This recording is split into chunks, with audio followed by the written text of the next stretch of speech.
Thank you. Yes, my name is Sylvia Beales, and I work with HelpAge International, which is a member of the Stakeholder Group on Aging.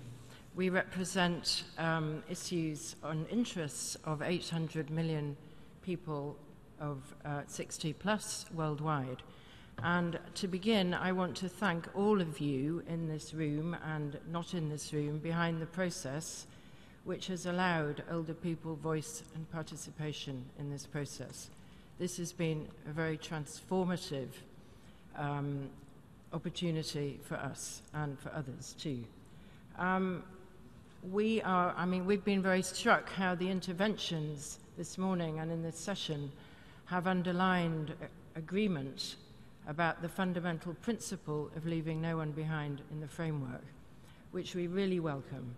And note there are a number of suggested ways to do this, and there is a general agreement about the need for disaggregated data by sex, age, and disability, amongst others.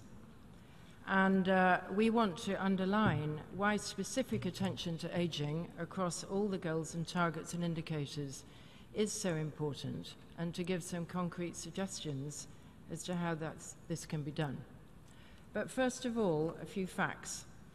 You may know this, apologies if you do, but older persons are the world's fastest growing population group, with the most rapid aging happening in the developing world. Globally, people over 60 and over now make up 12% of our population, and this will rise to 16% by 2030. And by then, the over 60s will outnumber children under 10. Aging cuts across all topics of concern for the SDGs. Women over the age of 50 account for 22% of the world's women.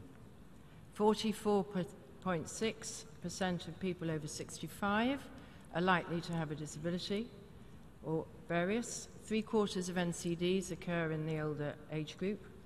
And today's youth look forward to a future of aging. They are tomorrow's older persons. And our learning from the MDG process is quite simply that they sidelined older people, with the result that levels of poverty among older age groups are unacceptably high. So, visibility, inclusion, and factoring in age is essential.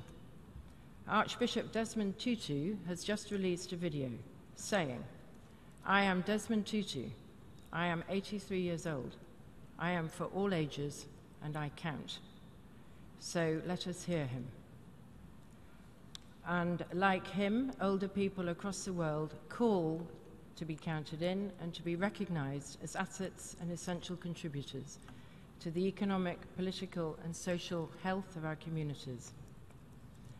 So, Mr. Moderator and Excellencies here, improving indicators means change. Data collection mechanisms must be amended. Data on older women and men are missing, and even when collected, not utilized. Data sets which count victims of female violence currently omit people under the age of 15 and over the age of 49. They create age-blind and ageist programs and policy and exclude millions. They entrench ageism and abuse. The 46th Statistical Commission recommended the disaggregation of indicators and a human rights dimension. We agree with this. We also asked for language such as disaggregated by sex and age group, and we asked for action. Action to disaggregate data by age cohort is possible, and there are existing UN DESA recommendations for this, from age 60 onwards by 5-year age bands.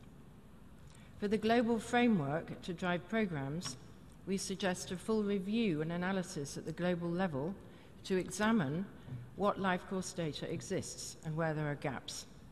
This will support national review and development of existing frameworks and encourage open discussion of findings to drive the ambitious programs we want. So next steps for life course data indicators must be agreed and resources put in place.